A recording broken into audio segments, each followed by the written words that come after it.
So this episode is all about Mission Impossible: The Final Reckoning. So Ev, what do you got? Well, I wanted to start something off here, Darin, before we jump right into this. Since this is a major franchise, one of my dad's favorites, why don't we put you on the spot here for our listeners and viewers? If you were to be asked what is the best to the worst of the Mission Impossible movies, how would you rate it? And I'll help you out. I'll list them out for you in no particular order, and you just got to think for a moment. But I'm very curious because we have Rotten Tomatoes. Rotten Tomatoes does this very often. They kind of put it, 1 through 5, however many they are, just like Final Destination. Right. And I'm very curious to see where you land on this, since, again, you love these movies, from what I heard. So the one thing Evan and I want to make sure everyone understands as we start this, you really should see Dead Reckoning before this. So I thought I had seen every one of the Mission Impossible. So did Evan. So did I. And I'm talking to my mother-in-law and father-in-law, Mike and Marilyn, up in Howell, Michigan. And we're like, I took them to the movie because Evan and I were going to do the split screen thing. And, I said, the last one had Henry Cavill in it. My mother-in-law says, no, I don't think so. I'm like, yeah. No. And so I have to emphasize, you really should. I don't think it's a must. I do not think it's a must. But I think you really should try and see Dead Reckoning if you have not before. Yes. Likewise, I had to do a quick YouTube recap of all the Mission Impossibles. I think it's always important to do that, especially some of these are older. But when I saw Dead Reckoning, I was like, wait a minute. Don't remember this scene. Don't remember that. Whoa, they're gone. Okay. Yeah. Yeah, it was important. I think to emphasize, you probably should see it. If you don't see it, the full movie, see a recap on YouTube because it's needed. Yep. It's a continuation. Yeah, by the way, the first movie, Dead Reckoning, was 2 hours and 43 minutes. This is 2 hours and 49. So it was made back to back. Yeah. Shame on us, we didn't do it. So I apologize, but you should see it. So hit me with the movies because I could tell you Fallout I thought was fantastic with Henry Cavill. So Mission Impossible 1, then you had Mission Impossible 2, yep. Mission Impossible 3, Ghost Protocol. Mm-hmm. You had Rogue Nation in there. You had Fallout, Dead Reckoning, and Final Reckoning. Yeah, I think I would put Final Reckoning probably in the top 3. I would put the first Mission Impossible and Fallout probably in my 1 and 2. I liked the first one. I thought the first one was very well done. I mean, what was it, 96? I think 1996 was the first one? Or something like that. 96? Yeah. Wow. I was 3 years old. Thank you, Evan.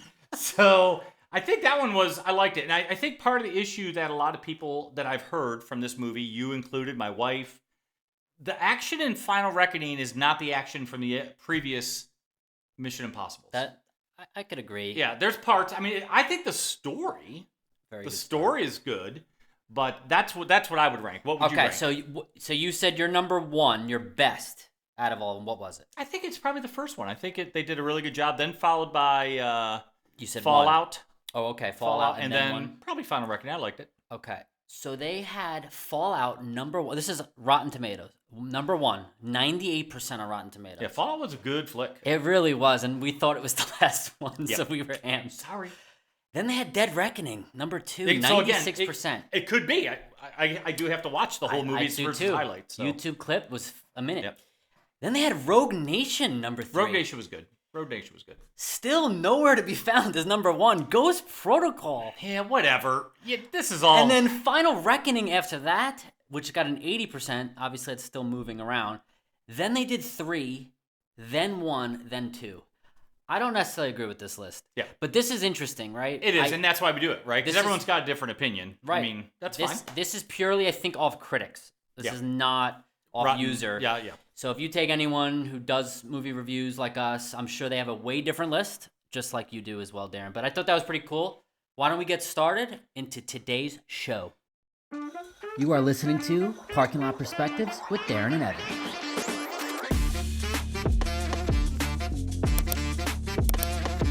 Welcome back to Parking Lot Perspectives, episode 26. 26. Very special number in my family, Darin. Is it real? Why is that? A lot of birthdays on that date, anniversaries. Not me, though. And almost his age. I'm the 16th. You're the 16th. And born in Hackensack. Oh, boy. So one of the things we talked about in our last podcast was we were going to try and record and do a split screen and all that fun stuff. Well, you know what? Life happens. So as it would happen, Evan was in a wedding in Maryland, and shout out to Omar and Lauren. Omar. Congratulations. Love you guys. And I was up at my best friends Glenn and Kelly, and their daughter Sarah and her husband now Alex. So shout out to them and everyone at the wedding. It was a great networking opportunity. It was. We blew up on the subscriber count. We blew up. A lot of subscribers saying, "Hey, this is cool. We kind of dig it." So yeah, it wasn't strong-arming grabbing their cell phones. No, it wasn't. Never. No. Sarah might disagree, but they asked. You just proactively let them know. That's right. So really, to answer Evan's question, which is probably, is this the best Mission Impossible? You did that really well. We'll put the Mission Impossible song in the background. Yeah. By the way, done by Laszlo something was the original theme, Mission Impossible. I think this would be one of the better ones. I can't say it's the best, but I will say it's one of the better ones. So, Evan hit on it. This is a continuation of Dead Reckoning. There is an AI story that is going to take down the world. I don't think that's a secret, especially seeing Dead Reckoning. Him and I talked about the highlights. Entity. The entity is what it is. So I think from that, it's really about how do we stop that before it launches all the nuclear missiles in the world. Right. That's the plot. Without giving anything away, I guess we can talk about the movie before, even though we didn't see it. But it leaves off with Ethan Hunt, right? He has possession of those keys, which is critical to this movie and the plot. Yep. So we'll leave it at that. So that was the plot, or the plot is pretty simple. We talked about the entity trying to take over everything, get to launch the nuclear missiles. Tom Cruise and his team is given basically, hey, we need your help. You got to do whatever.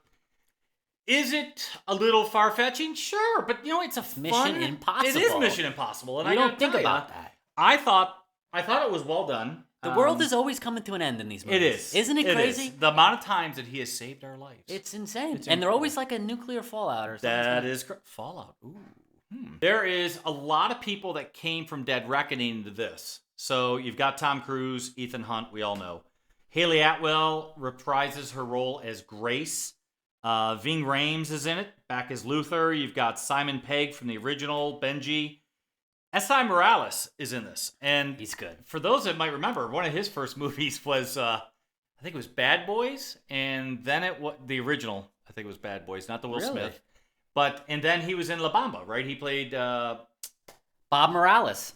Yeah, he played Richie Valens' older brother, Bob. Then you had Pom Klementieff, which she's great. Wow! I turned to my wife, and my wife's I won't even say it. We'll cover her, but she's in a couple other stuff too. She was from Guardians of the Galaxy. Yes. She's the young lady who wears the antennas. Mantis, yeah. Big. Well, she was in all the Avengers, the newer ones. And then you have Henry Chizerny as Kittredge. You have Holt McElhaney as Serling, which is interesting because he was in a movie Evan and I rated a few weeks ago. That's right. Janet McTeer is Walters. Nick Offerman plays a general. We'll get into that. Hannah Waddingham from Ted Lasso, she's in this as well. Trammell Tillman, I thought was great as Captain Bledsoe in The Submarine. I thought he was very, very well done. Severance, baby. Yep. Angela Bassett plays the president. She did a great job. Shea Wingham, which is really, I saw this guy from, actually, he was in the Marvel movie, or the Marvel TV series, Agent Carter with Haley Atwell. That is correct. And he was also in Boardwalk Empire. I really enjoyed him in American Primeval. I talk about this all the time. I've not seen that one. He's good. And then you had Greg Tarzan Davis. I think probably that's it. I think it's a packed house. Yeah. So directed by Christopher McQuarrie. This gentleman has done, he did The Usual Suspects, written by. Mission Impossible Fallout, written by. Top Gun screenplay, Maverick. I mean, this guy's been with Tom Cruise for He likes Tom Cruise. I think Tom Cruise, it should be the other way around. He probably likes him. Yeah. So he wants him on his movie. We did not do anything more because Evan saw this with his brothers down in Charlotte. Just one brother. One brother. Ryan made it. Shout out, Ryan. Shout out, Ryan. I saw it with my in-laws and my wife at the Imagine up in Heartland, Michigan, I believe. Yeah, we're gonna put a photo up. You sent me this photo. It's like a BMW swanky. Of the theater. Yeah, it was probably the nicest theater I've ever been at. It had massager. Yeah, it was good. Heated seats. It was good. But overall, I think it's a long movie. It is 2 hours and 49 minutes. But knowing that it's a continuation of Dead Reckoning, I think that should make some people say, okay, how does this all come to fruition? Yeah, and just to add, Darin, as I texted you about it, I saw this. I went at 9:30 showing. It didn't start till almost 10 o'clock. 3 hours, right? We didn't get home till 1 o'clock. I was glued to the screen. I wasn't tired at all. So what does that say? So, it's highly worth seeing. And that's why Evan and I do the movies, right? We do different things because him and I are like, yeah, I stayed awake. I'm not gonna lie, my mother-in-law, she fell asleep. She fell asleep. They're in the back row. Michelle started doing the nail thing, like, are we moving on? What's going on? So I get it. It can be long, but this is a culmination of all of those years. Right. But this is supposed to be the closing of this franchise, I believe. Yeah. So I thought they did a good job with it. I think they did a great job. I saw it in Dolby. Your theater, I don't know what type of We had Dolby Atmos, but it was not like the Dolby Atmos in Northlake. Because AMC doing really great well. Seats. I mean, the sound was good, don't get me wrong, but the AMC Northlake, you hear it behind you, you feel it underneath you. That wasn't the case in the EMAX. It was good. With my brother, and I haven't seen a movie with him in a while. He was loving the loud sounds, right? The Mission Impossible theme song and Tom Cruise's crazy stunts. Yeah. Wow. That yellow plane scene. You see the trailers. Yeah. Wait till you see it. Yeah. So, we said that we would go to a new rating system, starting with this review. We're going to kind of pair ourselves up against IMDb, who uses a 1 to 10 rating scale, and we did that because a lot of feedback from the listeners. Don't forget to subscribe, click, like, and follow. That's correct. But a lot of listeners sent us notes saying, hey, you guys do a lot of meh to this or meh. So that's why Evan and I were like, hey, you know what? This is going to be a great opportunity for us to do it. Because when you look at IMDb and you look at all these movies, they're almost all 0.5, That's 0.6, correct. 0.7. You're absolutely correct. It's almost never even. Never. It's always a point somewhere. Right. So we're going to break down the movie as far as, the casting, the director, the sound, special effects, cinematography. And we're going to use our rating scale on each one of those, and we'll give a total overall. All right? Yeah. So the cast. What's your rating on the cast? I'm going 9 on the cast. I enjoyed every single one of their performances. Not to give too much away, there's emotional scenes, there's action-packed scenes, and they all carry through very well. Yeah, I would give it a 9 as well, if not a 9.5. There's not a bad actor in the bunch in this group. I do appreciate Ving Rhames and how he handled things. I was surprised at how little Simon Pegg was in it. But he was critical to the success. Yes, I also, there's other names that we listed earlier. Janet McTeer, who was in with the president, we'll say, on the cabinet. She's in Ozark. She plays the lawyer in Ozark. Tall woman, badass. She's in this. And Tramell Tillman, who we talked about in Severance. He really has a soft-spoken voice. I've never seen the guy in anything, but I saw him in this. And he plays Seth Milchick in Severance. And he plays Captain Bledsoe of the nuclear submarine, top-of-the-line nuclear submarine, and he was very, very good. Yeah. I think overall, I think it was really good casting. Very good. All the new people they brought in, the originals, awesome. Yep. Let's talk about the director, Christopher McQuarrie. What do you think? I'm going to start with you first. So, I would probably go with an 8, 7.5 to an 8, only because I think some of the sequences were just a little long. I think I could have... The whole biplane that you see in the commercials, the yellow biplane, the red biplane, that could have been a little shorter. You see the commercials with him in the sub. Yeah. That could have been a little shorter. It just, part of it kind of drug. So I think it could have been easily 2 hours and 30 minutes. So I guess I might disagree here. That's all right. We're waiting for one of us to disagree, and now's the time. I think, and my brother Ryan would agree, those scenes in particular, those are the big scenes that Tom Cruise, nut, right? You read articles, he's a nut, he does his own stunts. He really prepared for a lot of those, and I'm glad they spent more time on some of those key things. Because again, you have to remind yourself, when you're watching this and it's dragging on, it's not CGI for the most part. It's him. He's doing this. He's going underwater. He's on top of a plane for what feels like an hour. Just saying. So I would give the directing style a 9. I would go that high here. He really nailed it. To your point, though, I would agree there are other areas that could be cut. I do not think this movie needs to be almost 3 hours. Yeah, I know it's a final film, but it's definitely got weight. There's areas that could be cut, whether it's smaller scenes, right, that they added on. I don't know. I just felt like those areas could have been cut. Sorry to disagree, even though I'm right. So composer, there's two composers actually. Max Arouge and Alfie Godfrey did the composition. I think the score. I turned to Michelle, my wife, at one time when he was in the sub, and I said, it almost sounds like the old Godzilla. Because there was like dun, dun, dun, and just sound like that build up. I thought the composing, I would probably give the composing probably an 8. I thought it was a very good score. Yeah. There's not a soundtrack, it's a score. I think like 8.85. I agree. I think some of the older ones, like even the first one, I thought had better score and sound. I don't know, maybe because it's the original and that's when it first came out. I get where you're going. Yeah, the dun dun dun dun dun. What about cinematography? Oh man, 8.5.